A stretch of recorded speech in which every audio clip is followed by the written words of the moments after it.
What would you do if the only water nearby looked suspiciously like soup made by a tired buffalo? You are thirsty. Your mouth feels like dry leather. The sun is staring at you like it has a personal problem. There is no tap, no bottle, no filter, no tiny label promising pure mountain freshness. There is only you, a muddy stream, a few nervous birds, and your stomach, which is already preparing a strongly worded complaint.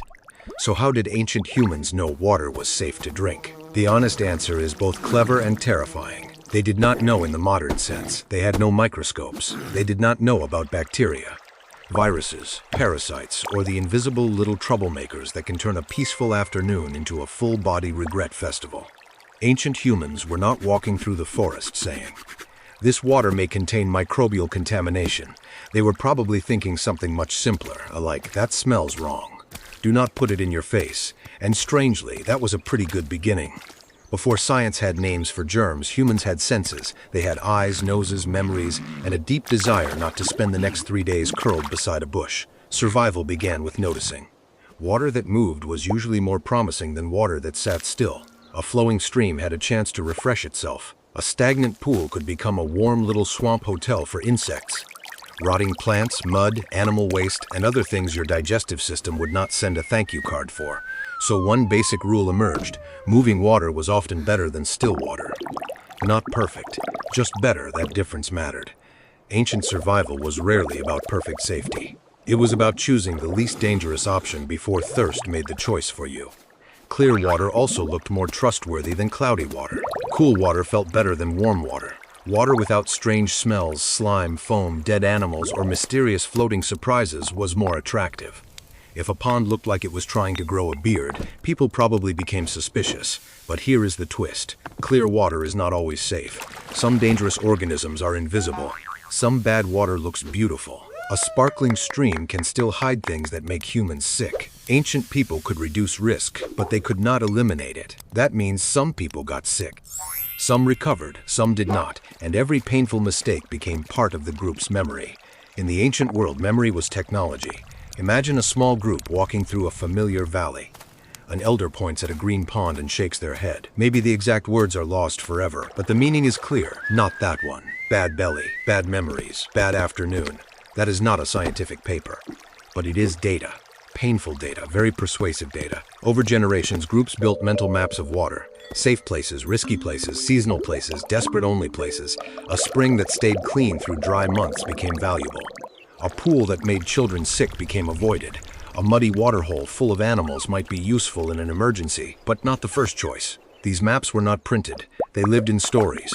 Routes, warnings, habits, gestures, and probably a few embarrassing family legends. Remember Uncle Grok and the green pond? Yes, we do not drink the green pond. Ancient humans also watched animals. This was clever because animals need water too. Birds, deer, antelope, elephants, and many other creatures often move along reliable routes to water sources. Tracks in soft soil could point toward a stream. Broken grass could reveal a trail. Birds flying low at certain times could hint at moisture nearby. In dry places, nature left clues like a very messy treasure map, but animal clues were not magic. Animals can drink things humans should avoid, and if too many animals gathered around one muddy pool, that pool could quickly become less like fresh water and more like public restroom with scenic views. Still, animal movement helped humans find water in landscapes without signs, roads, maps, or GPS. The world was readable if you knew how to pay attention. They also read the land itself. Low ground often collects water. Green plants can reveal hidden moisture. Reeds and certain trees may grow where groundwater is close. Rocky slopes can guide rainwater downhill. Caves, cliffs, and hillsides can shelter springs. In some places, water rises naturally from underground, after passing through soil and rock. To us, that sounds like geology. To them, it was Tuesday. They did not need the word aquifer to notice that one hillside always leaked cold water after rain. They did not need chemistry to remember that water from one spring felt better than water from a muddy hollow. They did not need a classroom to become experts in their own landscape. Their classroom was thirst, their homework was survival, and the final exam was very strict. Another clue was season. A water source that looked safe after heavy rain might become dangerous later. Floods could wash mud, waste, rotting plants, and dead animals into streams during dry seasons. Pools could shrink, warm up, and become crowded with animals. Ancient humans had to notice not just where water was, but when it was good. The same place could be helpful in one season and risky in another. That required memory, planning, and group knowledge. A lone person might find water once. A group could remember water for generations. Then fire changed the story. Once humans controlled fire, they gained more than warmth, light, and roasted food. They gained a tool that could make some water safer. Heating water, especially boiling it, can kill many organisms that cause disease.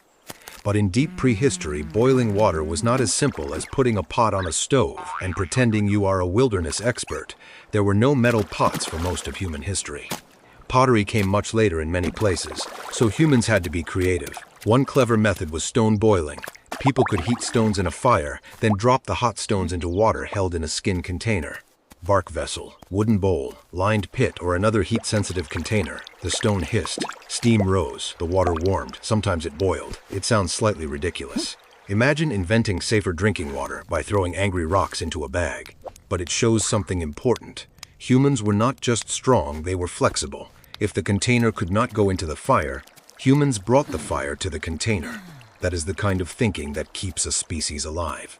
Later, as humans developed pottery, wells, storage systems, and settlements, water became more managed. People could collect, store, protect, and transport it more effectively.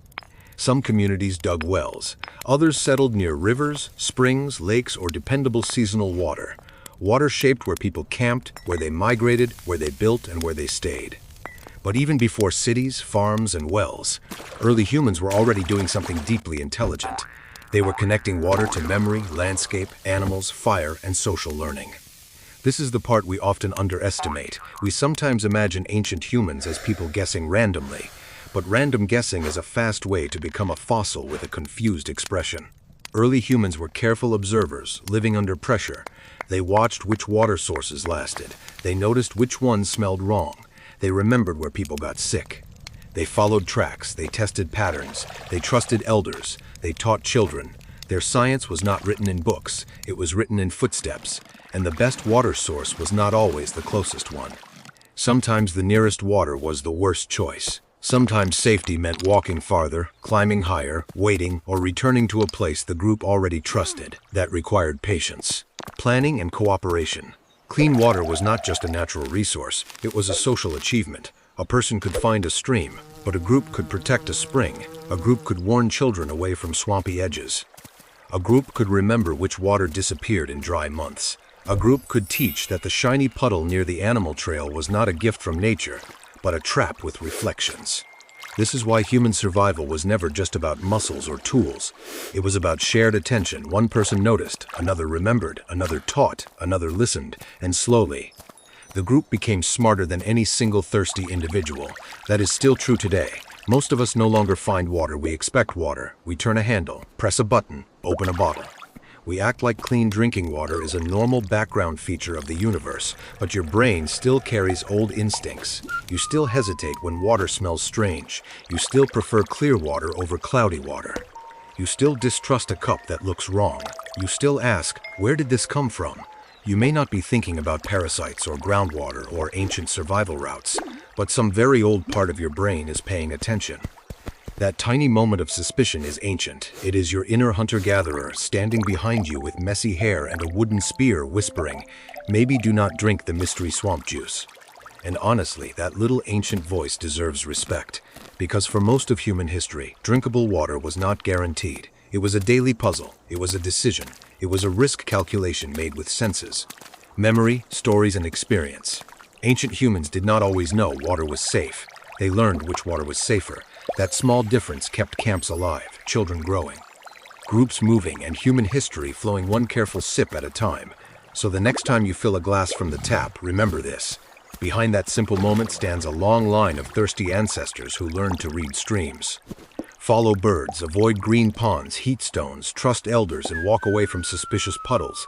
And if your modern water disappeared for just one day, would your ancient instincts wake up?